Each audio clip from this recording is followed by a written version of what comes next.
Just wanted to take a moment to tell you a little bit about my reflections after reading My Grandmother's Hand. It's definitely an ongoing project with all the practices that Resmaa recommends. But I wanted to tell you the way that as a person who lives in a white body, the practices of this book really spoke to me this past weekend. I recognize that as a male living in a white body who's privileged in many ways, it's a bit presumptuous for me to talk much about things that I am not an expert in. I'm not an expert in this field, and I'm not a person of color. And I will live the rest of my life doing the best I can to try and be curious and informed and learning, and that's still not going to be my story. As a psychotherapist, I wanted to say to you that the thing that strikes me is that this is the first book I've read that really combines the best of what psychology knows about trauma treatment and ideas about equity, inclusion, diversity, and racialized trauma.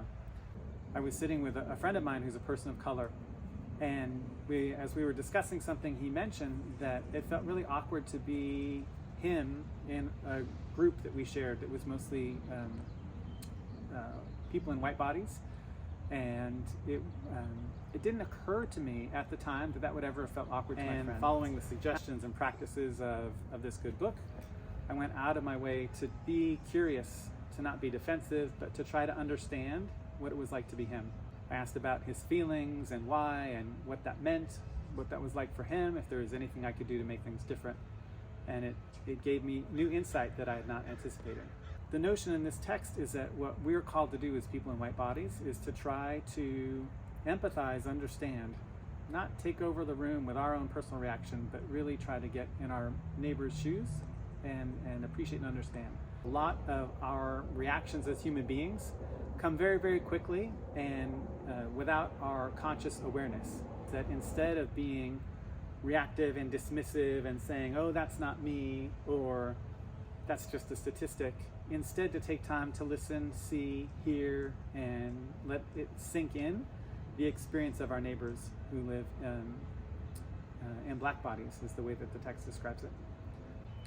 The book introduces these ideas of white supremacy. That is, that there's a system in place that is designed to promote the well-being of people who live in white bodies as opposed to people of color. Another important idea in the book is that it talks about the idea about white fragility and this notion that at one point people in white bodies have this great position of power, but there's also a notion that it can seem very fragile and that there must be strong action taken to protect what people in white bodies have. So I remember at one of the other trainings I did last year, that part of the response of a lot of people who live in white bodies is a feeling of anxiousness, uncertainty, not being quite sure how to talk about these subjects. And I suppose the first thing I should say is surely I will make mistakes, as I do every day, in the way that I talk about this. But to me, it's worth taking the risk to talk about it and make mistakes, because it gives me a chance to learn more and get more feedback.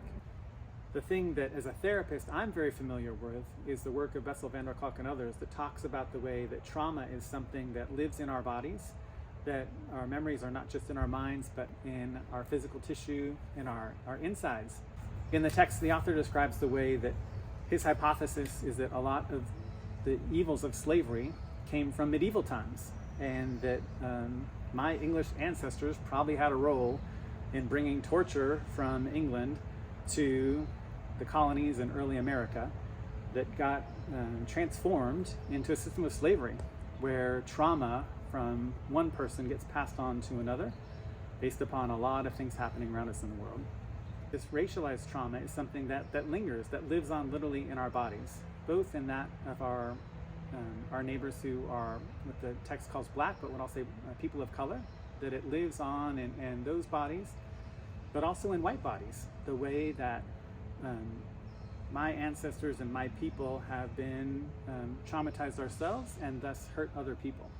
The notion being that what we really need is a lot of trauma treatment and for everyone to be more at ease and at peace with each other and ourselves. To me, this showed up when I was on an airplane this weekend and I walked past a white person and a woman living in a black body having an interaction. But the tone and demeanor of the man in the white body speaking to her were really upsetting to myself and a number of other people on the plane flight. Afterwards, I went up and spoke with the African-American flight attendant, and I told her it was really upsetting for me to see the way that she was treated. And I told her I was looking forward to seeing how I could talk to the gentleman who'd left the plane. She encouraged me not to do that. But this idea about all of us need to be comfortable pointing out when we see inappropriate actions is something that this book really communicated to me. As someone who lives in the world of psychotherapy, to me it makes me think about ideas of projection. So me taking all the things I don't like about myself, my disowned parts, and putting them into other people, psychologically, metaphorically, and seeing the bad in other people. Me not being comfortable with my own aggression and being afraid other people are going to come get me, blaming other people. All those kind of concepts from my world of psychology mesh really well with the ideas about how the book explains the way assumptions are made in day-to-day interactions. And what we really need are people in white bodies to take time to be really aware of our own internal reactions and to take time to be curious and empathetic about what's happening in other people. That idea about people with white bodies taking time to hear and listen and appreciate is really important according to the text.